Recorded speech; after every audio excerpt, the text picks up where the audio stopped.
राधे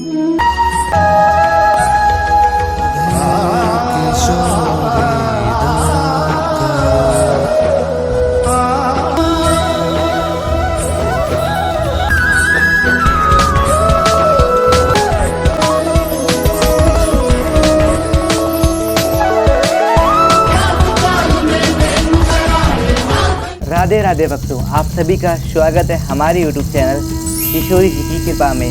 नवरात्रों के 9 दिन मैं सुनाऊंगा आप लोगों को नव देवियों की कथा। चलिए प्रारंभ करते हैं। सभी भक्तगण प्रेम से बोलिए जय माता दी। कथा प्रारंभ करने से पूर्व गणपति बप्पा का ध्यान करते हैं। ओम गण गण गणपते नमः। चलिए कथा आरंभ करते हैं। भक्तों, आज आप लोगों को माँ स्कंद माता की कथा सुनाएंगे, तो चलिए आरंभ करते हैं।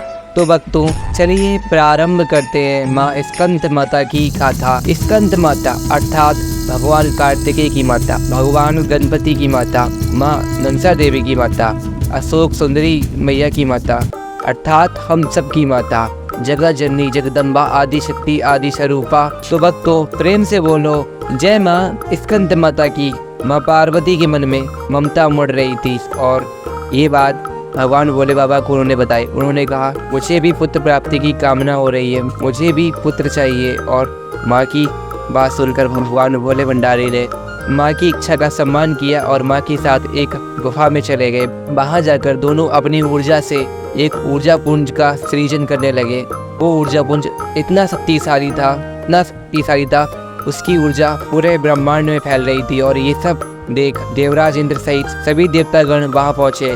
देवराज इंद्र ने देखा ये ऊर्जा पुंज कितना शक्तिशाली है, उनके मन में लोभ आ गया। अगर इस ऊर्जा पुंज की महादेव और माता पार्वती इसी तरह और अधिक समय तक इसका यूं ही सृजन करते रहे तो ये महाशक्तिशाली होगा। इसलिए देवराज इंद्र अग्निदेव को आदेश देते हैं कि वो जाकर ऊर्जा पुंज को चुरा लें, परंतु अग्निदेव मना करते हैं। और परंतु देवराज इंद्र अपने देवराज होने के पद का गलत इस्तेमाल करते हुए अग्निदेव को विवश कर देते हैं। अग्निदेव को न चाहते हुए भी एक कार्य संपन्न करना पड़ता है। वो जाकर उस ऊर्जा पुंज को चुरा लेते हैं, परंतु कुछ समय पश्चात जब वो उस ऊर्जा पुंज को वहाँ से लेकर निकल जाते हैं और बहुत दूर चले जाते हैं और वो देखते हैं कि वो ऊर्जा पुंज इतना शक्तिशाली था कि उसका ताप सह पाना अग्निदेव के लिए भी सहज नहीं था। वो असमर्थ थे उस शक्ति पुंज का ताप सहने में, इसलिए उस शक्ति पुंज को माँ गंगा को सौंप देते हैं।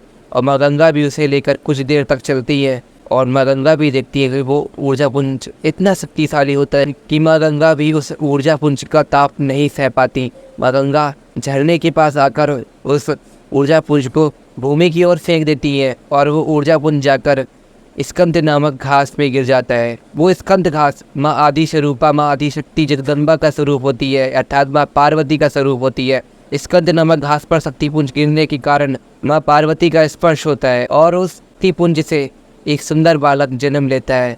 और वहीं से कृतिकाएँ गुजर रही होती हैं। वो देखती हैं कि एक बड़ा ही मनमोहक सुंदर बालक स्कंद नामक घास पे लेटा होता है और वो कृतिकाएँ उस सुंदर बालक को उठा लेती हैं और अपने साथ उन्हें घर ले जाती है।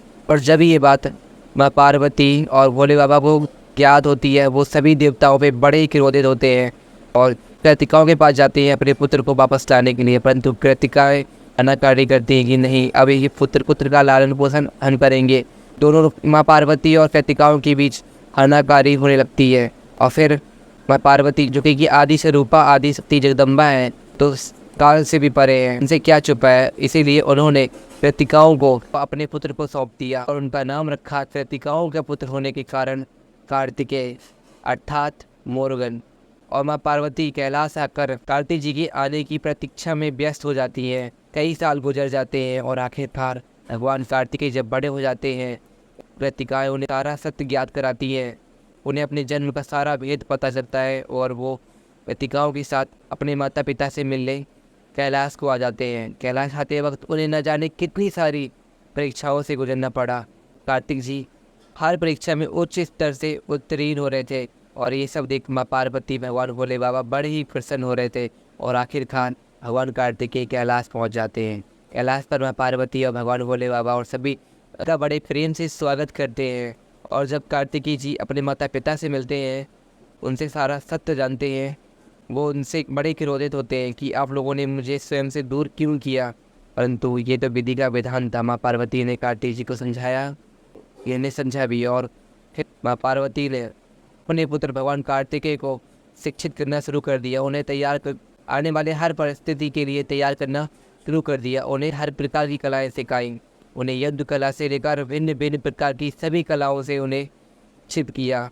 और कार्तिक जी तैयार होकर दुष्ट असुर तारकासुर के वध के लिए सज्ज हो गए थे। माँ पार्वती और पिता महादेव का आशीर्वाद लेकर भगवान कार्तिकेय युद्ध पर कूद पड़ते हैं और उस दुष्ट असुर तारकासुर का वध कर देते हैं, और देवताओं को पुनः स्वर्ग की प्राप्ति हो जाती है। और सभी कार्तिक जी की जय जयकार करते हैं। चारों ओर कार्तिक जी की प्रशंसा हो रही होती है, चारों ओर कार्तिक जी की जय जयकार हो रही होती है।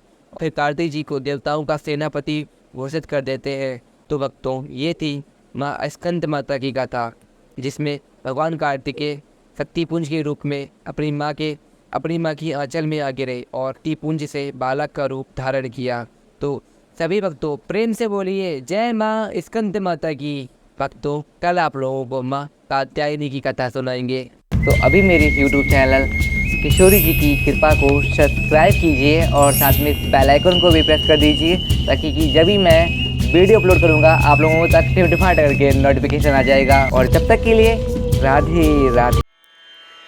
रेणु रना रना